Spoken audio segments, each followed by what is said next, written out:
How soon after being widely published did Hollywood take an interest? When it hit the New York Times bestseller list, which was in about 2 months, I think it was March or April of '94, and it hit the New York Times bestseller list, and then suddenly it became a property.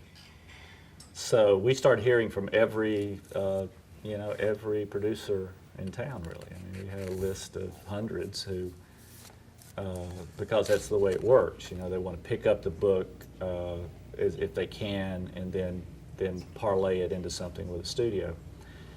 But what we did was eventually after this we did get an agent, and we went to the heads of all the studios to talk about what kind of deal might be made. What was your primary concern when negotiating any possible movie deal? Well, you know, it's a spiritual book. It has a devoted fan base because it seems true to the authentic spirituality. And so we obviously thought that we had to protect the movie. The movie had to have carry the heart of the book. And so that was our stipulation going in. We needed to be involved in the selection of the writing of the screenplay, the selection of the director, and those kinds of things. How receptive were the people, the movie moguls, to that? Well, but essentially they just tried to buy it. You know, we would say, well, here are the controls that we need, and they would say something like, well, we understand. Here's some more money. and I would say, well, look, you got to hear this. This is what's important for me with this book if we're going to make it into a movie. And they would say, boy, you're a great negotiator. Here's some more money. So we finally just stopped that process. Really? So the book at that point was not acquired by any production house at any time, optioned or otherwise? No. Cut to 10 years later, and now the movie is going to be released in the spring. How did you get from there, where you were protecting your precious little baby, your sacred child, Right. for so long, and suddenly you decide, yes? What prompted that decision? You know, I was involved in writing a sequel to the Celestine Prophecy, a couple of study guides. It was a pretty busy time until about 98, 99. I actually hired a screenwriter, and that didn't work out. So I just really felt ultimately I would need to write the screenplay. So I'd never written a screenplay, so I then had to do all the due diligence and try to figure out what that craft was all about. And it was about '01 before it was actually, I had written a drafted screenplay. What was the biggest challenge transitioning from straight narrative, novels, nonfiction books, to the haiku of screenplay? Well, you know, it was the obvious challenge, brevity. You know, the long form is so much easier. You know, the screenplay writing, in my view, is the poetics of this general art field because it's so dense and it's so you know, the words are so valuable, and the taking a viewer through that kind of drama in an hour and a half or 2 hours, you know, it's the hardest form in my view. Now, assessing what material is going to remain in the screenplay, one of the biggest challenges for an adaptation, of course, Yes. from a novel is most of it goes. There's only 3 things that can stay. How did you go about picking what's to pitch and what's to keep?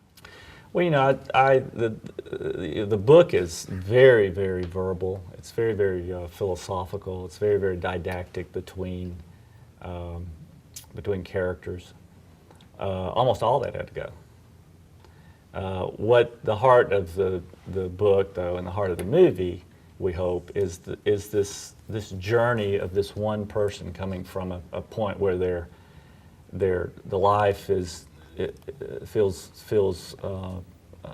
as though it's stopped, or they're at a crossroads, and they begin to awaken to a different view on reality, in which the spiritual dimension starts to creep in. And so that was primary, that it was a journey of awakening, all from the beginning of the movie to the end. Now, the hope is that in every level of the process of adapting a book, particularly one that has a tremendous following, a devoted following, and probably know it forward. They're like Tolkien nuts, you know. The hope is that in the evolution of a transition from print to screen, that at every level, going from the novelist to the screenwriter, into the director's hands, and finally editors, that you're going to elevate the material each step of the way, right, versus strip it, right, and undermine the intent of the writer. Exactly. As you moved from the novel to the screenplay, do you feel that you elevated the material or merely mirrored the material? Well, that's a good question. I do think we elevated it. The book has a parable effect, which means you can read it and you see an adventure tale, or you can read it and you see something below the adventure tale, and you can wait another year and read it again, and there's more that you can pick up, because the insights are, I believe, archetypal steps that we're hardwired for. So you get, you can read all 9 insights, and it gets downloaded at a certain level, and you can read them again, and it'll change depending on the circumstances of one's life. Now, I don't take credit for doing that. Most of the crafting of the book to have that effect was a download, a kind of intuitive feel for how the material should be put together that I wasn't completely aware of. I consider it a kind of higher self or spiritual download of some angel whispering in my ear, whatever you want to call it. It was something that I received and sort of got into writing, but I don't take credit for that. But that's the effect that people talk about when they have an experience, a long-term experience with the book.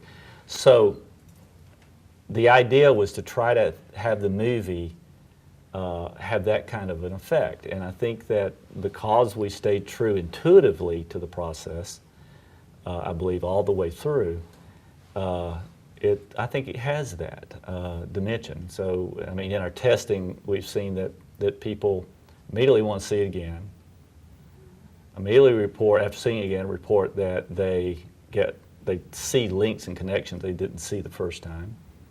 And people who've seen it 4 or 5 times report that there's something new to discover in it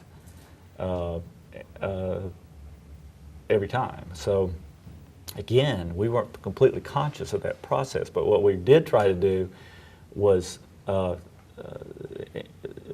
the beginning, and again, it was our investors and our money and a whole lot of talent that didn't come from us to get the movie made, but we did have producers that were very collaborative. We had a director who was immensely collaborative, maybe his strongest